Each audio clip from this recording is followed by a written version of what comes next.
once was a mountain climber.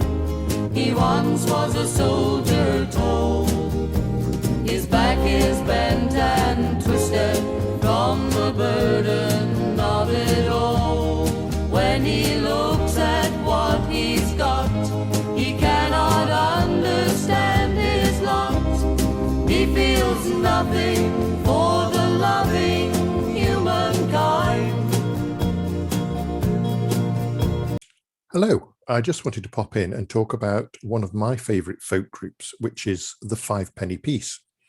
I grew up in the 1970s with my mum and dad's record collection, so it's kind of all seeped in over the years.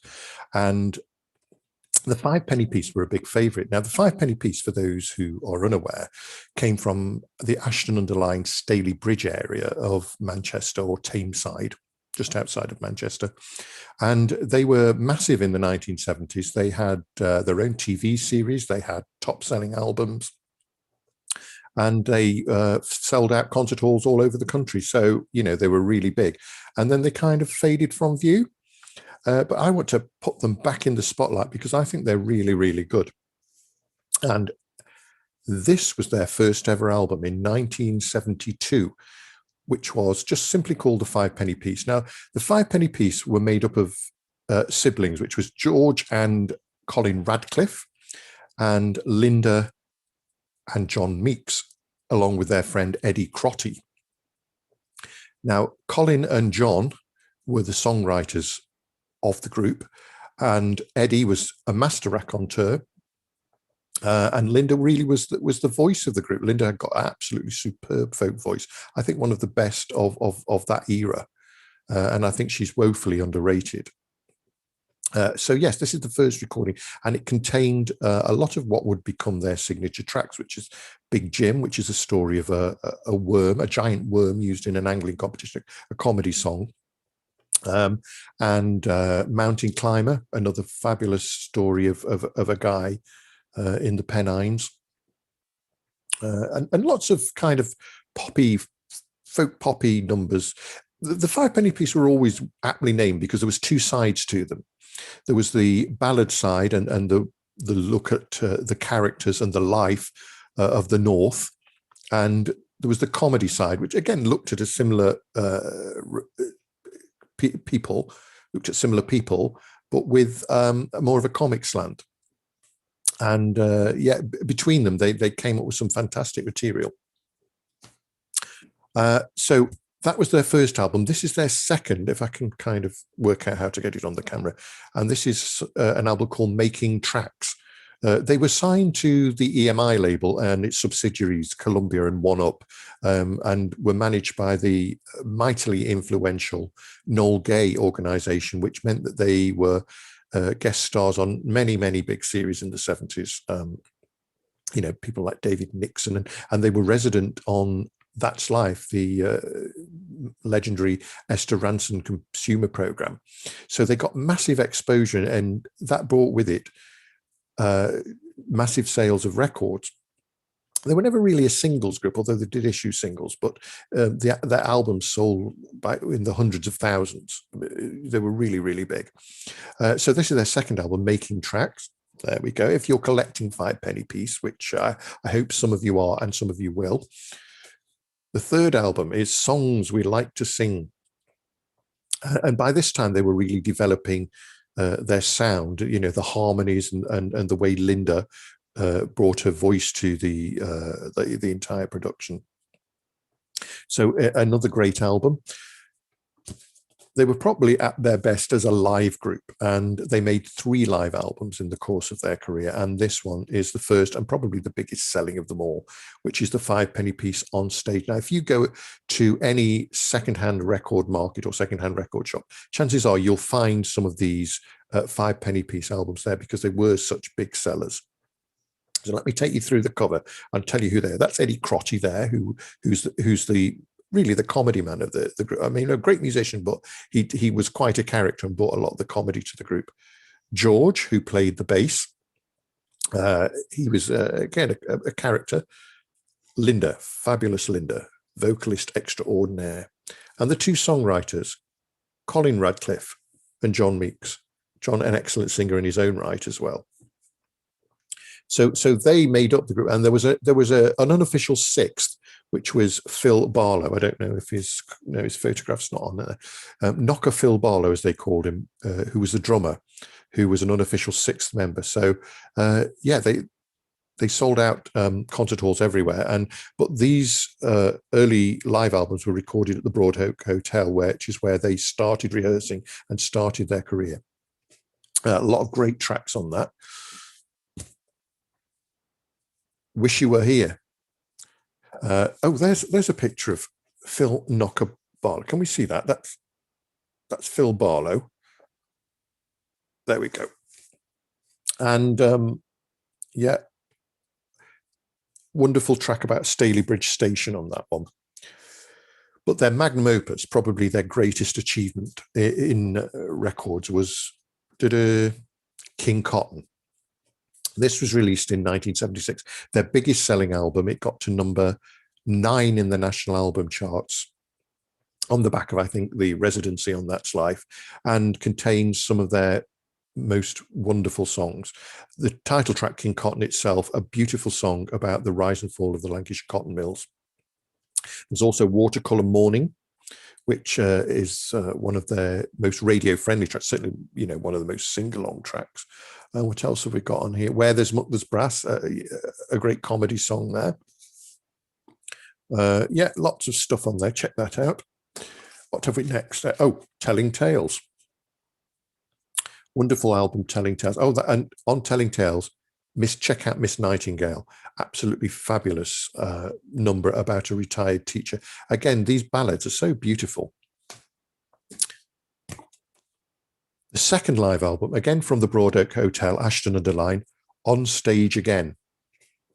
And what we got on? Oh, we've got the first track from Bernard Wrigley, the great Bolton Bullfrog Bernard Wrigley.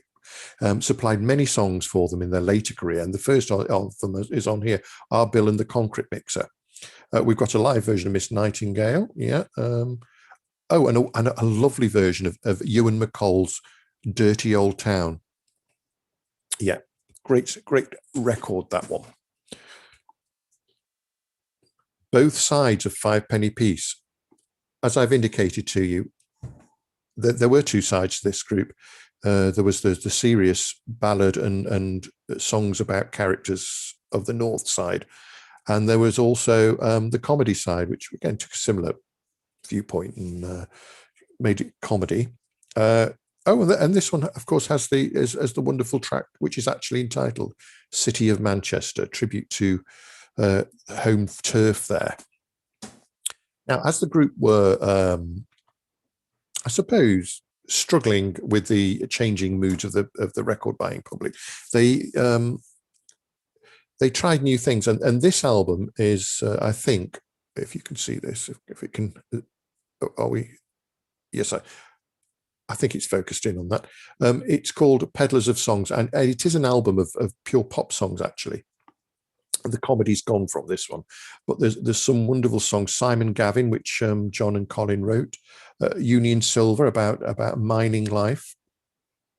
A song called River, which I really like. I don't really know who wrote that, but yeah, I mean, 12 songs there, 12 pure pop songs, either written by the Fivepenny Piece or covered by the Fivepenny Piece.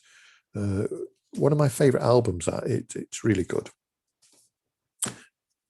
Then we've moved to the Philips label now. They've left EMI and moved to Philips, and this is Life is a Game of Chance. And we're back to the combination of the folk pop and the comedy songs. So, and this has got a version of Matchtalk Men and Matchtalk Cats and Dogs on there. Our Corner Shop's a Supermarket Now, and more songs from Bernard Wrigley and his songwriting partner Dave Dutton with Booger Loves Sugar Butty, and Four Strong Winds. Ian Tyson's marvelous Four Strong Winds. Now, their last album for a major label is this one, which is a live album. Let's see if we've got the price tag on there. £3.25, a bargain. And this was recorded not at the Broad Oak Hotel in Ashton, but at the Oldham Coliseum, and is mostly, I think, filled full of Bernard Wrigley's songs. What can you do when your clogs let water in? Being one. Up north, I'm in love with Angela Rippon. Black Pud Stud. Bernard is such a fabulous writer. You have to check him out. And Saturday Cowboys. Plus a lovely version of Ralph McTell's Streets of London. So those were all the albums on EMI and Philips, the major labels. But we also have some when the lineup started to change. So around 1984, they issued, and I say around 1984 because nobody's quite sure what year this was issued, because it doesn't say on. But the lineup changed slightly because John left the group and was replaced by Trevor Chance there, who'd not new faces. And Linda left and was replaced by Andrea Mullins, formerly of the Caravels 60s pop group. So yeah, they issued this album around 1984. Here we are again, and it was produced by Bob Barrett, as their early albums had done, and does feature some re-recordings of some Fivepenny tracks, such as Mountain Climber and Big Jim. But also we've got such things like Sometimes When We Touch and The 12th of Never, a couple of popular ballads, and some songs written by Trevor Chance and Colin there. So now we get into the CD era, and Bernard Wrigley, when he actually joined the group, he'd previously been supplying songs for them, and they issued 57 5-penny favourites there. Can you see that? There we go. Now this is a bit of a different album because this doesn't kind of play on the northern roots aspect too much. It's basically a series of medleys of popular folk and pop numbers. Wonderfully sung and played, but slightly different. So it kind of stands out in the canon as being, one out on its own. But they did come back with more of their regular 5-penny piece stuff, which was the final album produced under the group's name, and that's Better Than Ever. And this was issued around the year 2000.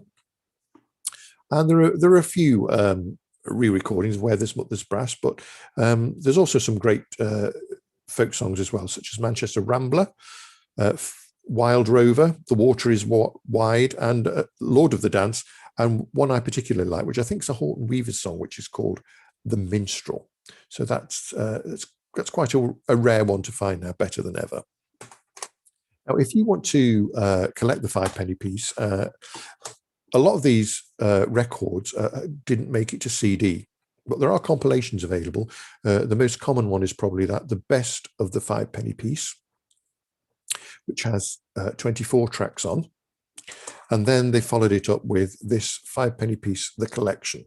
Now, if you're going to buy this one, get the version which is EMI Gold's version, because there is another version out there by, I think it's on the Music on CD label, and there are some faults on the tracking there.